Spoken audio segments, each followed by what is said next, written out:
जब तक आप मेंटली और फिजिकली स्ट्रांग नहीं रहिएगा तब तक बहुत कुछ बड़ा नहीं कर पाइएगा। भैया पढ़ने का मन नहीं करता है, जब तक आप फिजिकली स्ट्रांग नहीं रहिएगा, जब तक आप मेंटली स्ट्रांग नहीं रहिएगा तब तक आपको पढ़ने का मन ही नहीं करेगा। बहुत सारे मेरे भाई सोचते हैं कि सिर्फ पढ़ाई ही करना है, ऐसा हो ही नहीं सकता है। जब तक आप इस दो चीज पे काम नहीं कीजिएगा तब तक आपका पढ़ाई सही से नहीं हो पाएगा। वही आप पढ़ने बैठोगे फिर उठ जाओगे, पढ़ने का मन नहीं करेगा, कौन सब्जेक्ट पढ़ना है क्या करना है, मतलब आपका कंसिस्टेंसी पूरा का पूरा ब्रेक हो जाएगा। तो भैया पढ़ाई का क्या सही तरीका है और आप ऐसा क्या तरीका बताने जा रहे हो। देखो टॉपर अगर बात करें तो टॉपर क्यों होते हैं, उसमें कुछ खास बात तो होता होगा, क्या कि पढ़ाई तो सब करते हैं, आप भी पढ़ाई करते हैं, जो टॉपर है वो भी पढ़ाई करते हैं, तो फिर ऐसा क्या खास होता है जिससे टॉपर बन जाते हैं। तो उसी पे यह स्पेशली वीडियो है। आप सभी प्यारे प्यारे भाई और प्यारी प्यारी बहनों को स्वागत करते हैं बिहार बोर्ड के इस फर्स्ट गाइडेंस चैनल पे। और आज जानते हैं कि भैया बिहार बोर्ड में हम अगर आपको टॉप करना है या फिर 400 प्लस नंबर चाहिए या फिर 450 प्लस नंबर चाहिए, आपका जो भी टारगेट है वो आ जाएगा। लेकिन जब तक पहले आप ये सब चीज नहीं कीजिएगा तब तक बहुत कम चांस है। तो आप इस चीज को देखिएगा, आपको भी लगेगा कि हाँ भैया बात तो सही कर रहे हैं, ये सब चीज बहुत ज्यादा ही जरूरत है।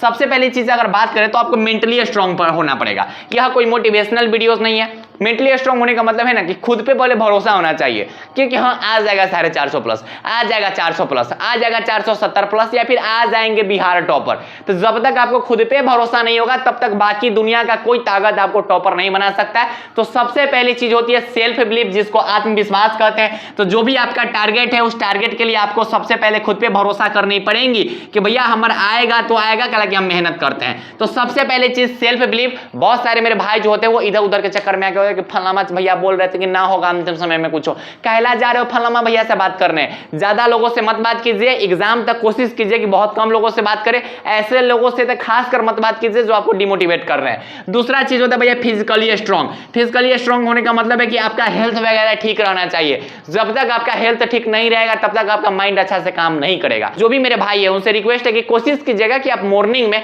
कम से कम 15 मिनट एक्सरसाइज जरूर करें। जब तक आप एक्सरसाइज वगैरह नहीं कीजिएगा तब तक आपका जो फिजिकली स्ट्रांग होने वाली बात आएंगी ही नहीं, और फिजिकली स्ट्रांग नहीं होएगा तो फिर पढ़ने का मन नहीं करेगा। तो जब तक आपका हेल्थ वगैरह अच्छा नहीं रहेगा तब तक आप पढ़ने ठीक से नहीं बैठ पाइएगा।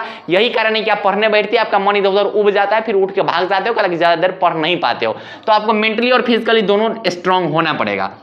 तो भैया ये तो चलिए मानते हैं इस बात को। उसके बाद आपको डेली स्टडी करनी पड़ेगी 8 से 10 घंटे। अभी ऐसे एग्जाम करीब आएगा तो मैं बोलूंगा कि और बढ़ा लो, लेकिन एग्जाम से पहले ये जो एग्जाम के आसपास का जो टाइम उसमें 8 से 10 घंटे आपको रोज पढ़ाई करनी पड़ेगी। इसमें मैंने सेल्फ स्टडी और नॉर्मल स्टडी दोनों मैच करके बताया है। और जो भी आप स्टडी कर रहे हैं डेली स्टडी, उसमें आपके डेली गोल होनी चाहिए, रोज का आपका प्लान होना चाहिए कि आज हमको इतना काम करना है। उसके बाद डेली जो आप पढ़ाई करते हैं तो उस डेली वाले पढ़ाई में प्रीवियस चीजों का रिविजन भी होना चाहिए। बहुत सारे मेरे भाई पढ़ते चले जाते हैं मर कर बाबू फेंका गया, तो पढ़ते चले जाते हैं लेकिन प्रीवियस को रिवीजन नहीं करता है। अब बाद में होता है कि ये भैया बहुत बड़का सिलेबस है कैसे होगा, यही के लिए कहा कि तूने रिवीजन रोज करिए नहीं रहे हो। तो हर एक दिन रिवीजन होना चाहिए, 1 पेज करो 2 पेज करो, लेकिन रिवीजन का जो शेड्यूल है वो डेली बेसिस पे होना चाहिए। उसके बाद क्या होना चाहिए, डेली राइटिंग प्रैक्टिस। राइटिंग बचपन वाला राइटिंग नहीं बोल रहे हैं, क्वेश्चंस लिखिए, क्वेश्चंस के आंसर खुद से लिखिए, क्योंकि बिहार बोर्ड में जितना लिखोगे उतना नंबर आएगा। तो डेली एक आप टाइम बनाइए कि भाई आधा घंटा ना हमको 1 फिजिक्स या फिर 2 physics, 2 chemistry, 2 biology, 2 Hindi, 2 English का क्वेश्चन लिख लेना है और उसका आंसर खुद से देना है। तो डेली आप राइटिंग का प्रैक्टिस कीजिए, डेली लिखने का कोशिश कीजिए। जो भी मेरे भाई है जो अभी तक चैनल को सब्सक्राइब नहीं किया उनसे रिक्वेस्ट है कि चैनल को सब्सक्राइब कर दीजिए। अब बिहार बोर्ड के फर्स्ट गाइडेंस चैनल पे है और थोड़ा बहुत मन करेगा तो उन्हीं का शेयर वगैरह भी कर देना, ठीक है। तो उन्हीं का सपोर्ट का बहुत ज्यादा जरूरत बा, ठीक बा। अगला देखिए, स्मार्ट स्टडी प्लान के साथ आपको पढ़ाई करनी पड़ेगी। और ये स्मार्ट स्टडी प्लान कहां से मिलेगा, तो आपको इसी चैनल पे मिलेगा। इस चैनल पे बहुत सारे ऐसे वीडियोस आपको मिल गए होंगे जिससे आपको कुछ रूटीन बनाने का या फिर भैया ये टाइम टेबल बनाने का कुछ तरीका आपको पता चला होगा, कैसे पढ़ाई करनी है, कैसे स्लॉट वाइज पढ़ाई करनी है, वो हर एक चीज इस चैनल पे डिस्कस कर चुके हैं। तो कुछ हटके आपको करना पड़ेगा, स्मार्ट ढंग से कुछ करना पड़ेगा। हार्ड वर्क के साथ साथ स्मार्ट वर्क करना पड़ेगा। हार्ड वर्क का मतलब है कि पढ़ाई करना है, स्मार्ट वर्क का मतलब कि पढ़ाई कैसे करना है, कैसे इसको अच्छे ढंग से मैनेज करें, कैसे एक सप्ताह के अंदर में इतना चीज को कंप्लीट करें। तो उसको क्या बोलते हैं भैया, स्मार्ट वर्क बोलते हैं। पता नहीं क्लास के बीच में छुछुनर सब कहां से आ जाता है, ठीक है। तो उसको क्या बोलते हैं भैया, स्मार्ट स्टडी प्लान बोलते हैं। तो स्मार्ट स्टडी प्लान का मतलब होता है कि आपका वीकली मंथली आपका एक शेड्यूल होना चाहिए कि भैया 1 सप्ताह के अंदर में हम इतना चीज खत्म कर रहे हैं, 1 महीने के अंदर में मेरा इतना चीज खत्म हो जाएगा, 3 महीना में मेरा लगभग सिलेबस खत्म होने जा रहा होगा। तो स्मार्ट स्टडी प्लान का यही मतलब होता है कि आप एक अच्छा शेड्यूल बना रहे हैं और उस शेड्यूल के अनुसार आप पढ़ाई करते आ रहे हैं। उसके बाद आपको टेस्ट भी देनी होंगी, मॉडल सेट भी लगानी होंगी और गेस्ट पेपर, ये सब अभी काम करना है, अभी काम करना है। आप चाहे तो मॉडल सेट अभी हटा सकते हैं, लेकिन गेस्ट पेपर और टेस्ट आपको जरूर करना चाहिए, क्वेश्चन बैंक वगैरह आपको जरूर देखना चाहिए, ताकि जब तक टेस्ट नहीं दोगे ना तब तक पता नहीं चलेगा कितना पानी में हो। और टॉपर बनना है तो टॉपर बनने के लिए तो पानी कितना है उतना पता करना पड़ेगा, तो टेस्ट आपको देना चाहिए। बहुत सारे मेरे भाई बोलते हैं कि भैया रिवीजन नहीं किए हुए हैं, कैसे टेस्ट दे देंगे, फिर दिक्कत है।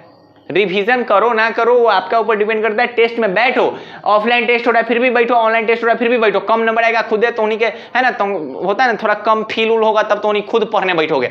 तो टेस्ट बहुत ज्यादा जरूरी है। अगर आप ऑफलाइन पढ़ रहे हैं फिर ऑनलाइन पढ़ रहे हैं तो टेस्ट आपको जरूर देना चाहिए। गेस्ट पेपर आपको जरूर प्रैक्टिस करनी चाहिए अभी से ही। और गेस्ट पेपर क्या प्रैक्टिस करना है मेरे भाई लोग को पता होगा, ऑब्जेक्टिव और सब्जेक्टिव का प्रैक्टिस करना है। साथ ही साथ जो चैप्टर आपका खत्म हो रहा है उस चैप्टर के क्वेश्चन बैंक के क्वेश्चन देखिए कि आपने जो चैप्टर पढ़ा उस चैप्टर में क्वेश्चन बैंक के कितने क्वेश्चन आप सॉल्व कर पा रहे हैं। तो ये जो चीजें अगर आप करिएगा, ये 5 काम आप कीजिएगा ना, टॉपर बनने से कोई नहीं रोकेगा। हम बोल रहे हैं ना, कोई नहीं। पहला दोनों काम तो जरूर होना चाहिए, थोड़ा बहुत हेल्थ पे ध्यान रहना, ठीक है। चढ़ के भर मत खा लेना कि पढ़ने नहीं बैठा, कितना खा लेता है बाद होता है कि अब 2 घंटा रेस्ट करेंगे, अब खाना पचेगा तब ना पढ़ने बैठेंगे, तो कहला इतना खा लेता है तो उन्हीं लोगों। खाना कम खाओ, एग्जाम आवर तक खाना एनर्जी लेवल को है ना नॉर्मलाइज करने के लिए खाइए कि एनर्जी बस मिल जाए, पढ़ाई कर सकते हो, उससे ज़्यादा नहीं। मोटाने उठाने के लिए खाना मत खाओ, ठीक है। एग्जाम के बाद अपना बैठ कर आराम से मम्मी खिलाते रहेगा तो नहीं मोटाते रहना। एग्जाम से पहले आराम से एनर्जी लेवल को मेंटेन करने के लिए खाना खाइए, कम खाना खाइए, पढ़िए, फिर थोड़ा देर बाद में खा लेना। ऐसा नहीं कि खाना खाने के बाद 2 घंटा रेस्ट में है, ऐसा भी नहीं होना चाहिए। तो आप ये सब चीज़ पे काम कीजिए। आपका जो भी टारगेट है 400 प्लस 450 प्लस जो आपका टारगेट है वो आपका टारगेट जरूर अचीव होगा, क्योंकि इसी चैनल के गाइडेंस से हमारे भाई लोग जो है अच्छा खासा मार्क्स लाए हुए हैं। खैर व्हाट्सएप ग्रुप को ज्वाइन कर लीजिएगा, जिसका जो लिंक है वो डिस्क्रिप्शन बॉक्स में दिया गया होगा। टेलीग्राम ग्रुप को भी ज्वाइन कर सकते हैं और कमेंट में एक बार तो जय बिहार बरसा देना, ठीक है। तो पढ़ाई अच्छे ढंग से करते रहिएगा। बाय बाय, टेक केयर, जय हिंद, लव यू ऑल।